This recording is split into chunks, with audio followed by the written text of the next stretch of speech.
வணக்கம்.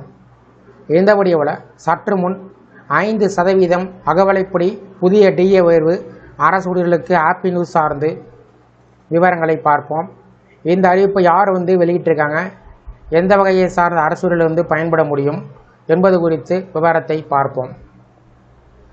அரசு ஊழியர்கள் மற்றும் ஓய்வூதியர்களுக்கு முக்கிய நிதி நிவாரணமாக முதலமைச்சர் 5% அகவிலைப்படி டிஏ மற்றும் அகவிலை நிவாரணம் டிஆர் உயர்வை அறிவித்துள்ளார். இந்த உயர்வு மூலம் அகவிலைப்படி 36%லிருந்து 41% அதிகரிக்கப்படுகிறது.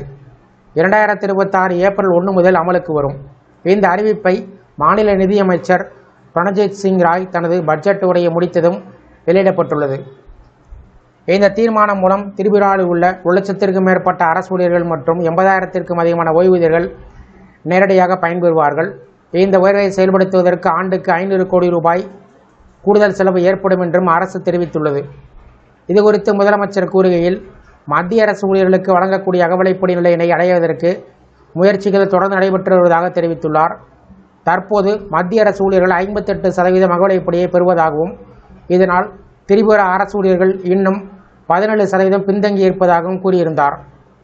இந்த அறிவிப்பை ஊழியர் சங்கங்கள், ஓய்வூதியர்கள் வரவேற்றிருக்கிறார்கள். அதிகரித்து வரக்கூடிய வாழ்க்கை செலவை சமாளிப்பதற்கு இது மிக அவசியமான நடவடிக்கை என்றும் அவர்கள் கருத்து தெரிவித்திருக்கிறார்கள். இதற்கு அரசியல் முக்கியத்துவம் இருப்பதாகவும் சிலர் கருதுகிறார்கள். சட்டமன்ற தேர்தல்கள் நெருங்கி வரக்கூடிய நிலையில் அரசு ஊழியர்கள் மற்றும் ஓய்வூதியர்களின் ஆதரவை பெறக்கூடிய முயற்சியாக இந்த முடிவு பார்க்கப்படுகிறது. இதற்கு இடையில் 2026-2027 நிதியாண்டுக்கான திரிபுரா பட்ஜெட் 34,212 கோடி ரூபாய் தாக்கல் செய்யப்பட்டிருக்கிறது. இதில் புதிய வரிகள் எதுவும் அறிமுகப்படுத்தப்படவில்லை. உள்கட்டமைப்பு, டிஜிட்டல் வளர்ச்சி மற்றும் கிராமப்புற வேலைவாய்ப்பில் கவனங்கள் செலுத்தப்பட்டுள்ளது.